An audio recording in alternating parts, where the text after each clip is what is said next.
dive into the ancient times, where the practices of worship were as diverse as the stars in the sky. As we turn the pages back to the patriarchal era, we find distinctive rites such as building altars, setting up pillars, and marking sacred trees. These physical manifestations of faith served as an integral part of their spiritual expression. Now let's journey forward to the early period of the Judges. Notice the stark contrast? The worship practices here were marked by a more communal and less physical nature. As we move forward, these early rituals start to wane, noticeably absent during the prophetic period. This shift signifies a transformation in the spiritual landscape, a move from tangible symbols to a more abstract inward devotion. As we journey further into the prophetic period, these practices fade into the background, signaling a shift in the spiritual landscape. The divine names used in the Torah are as numerous as they are meaningful. These names offer insight into the historical and cultural contexts in which the texts were written, and how perceptions of the divine evolved over time.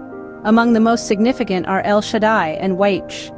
El Shaddai, often translated as God Almighty, is a name rich in mystery and power, reflecting an understanding of God as the supreme being.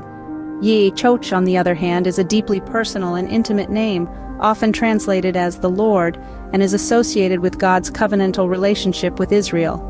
As we move from the Torah to the prophets and chronicles, we see a shift in the use of these divine names. This evolution signifies a deepening understanding of the divine, a progression from a God who is mighty and powerful to a God who is intimately involved in the lives of his people. The evolution of divine names, from El Shaddai to YHWH, signifies a deepening understanding of the divine. Prophecy, a cornerstone of the Torah, takes many forms and evolves over time. Let's delve into the diversity and progression of prophecy from the Torah to the Judges and into the classical period. In the Torah, prophecy is a direct, intimate communication with the divine. The prime exemplar of this is Moses, whose unique methods of receiving revelations set him apart. His face-to-face conversations with God, as one speaks to a friend, are unparalleled in the prophetic tradition.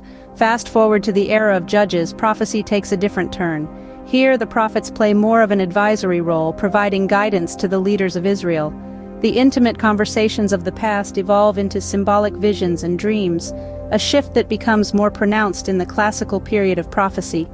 In the classical period, prophets like Isaiah and Jeremiah use metaphors and allegories, delivering messages from God in a more indirect manner. The transformation of prophecy from direct communication to symbolic representation reflects the evolving relationship between God and his people. From Moses to the later prophets, the methods of receiving revelations vary greatly, offering a fascinating glimpse into the changing nature of prophecy. The covenants in the Torah, a binding promise between God and individuals, are a testament to the era they were established. These covenants, often between the patriarchs and God, hold significant weight in the narrative of the Torah, symbolizing solemn and enduring commitments. These agreements, whether it be God's promise to Noah after the flood, or the covenant with Abraham, promising him a multitude of descendants, are not just divine promises. They are also reflective of the socio-cultural context of the time. In fact, these covenants align closely with Bronze Age diplomatic formulas, hinting at the historical setting of their conception. The work of Professor Joshua Berman on Deuteronomy provides further insight into this. His research illustrates how the covenants in the Torah follow a specific pattern akin to ancient Near Eastern treaties. This correlation suggests that the Torah is faithfully representing the diplomatic conventions of the time. The covenants, aligned with Bronze Age diplomatic formulas, provide a valuable context for understanding the Torah's historical setting. The Torah, a treasure trove of ancient practices, divine names, forms of prophecy, and covenants, offers us a window into the past. As we've explored, worship practices evolved from the patriarchal method of building altars and marking sacred trees to the prophetic period when these practices faded out. We've delved into the shifting names of God, from El Shaddai to YHWH, and how their usage reflects the changing times.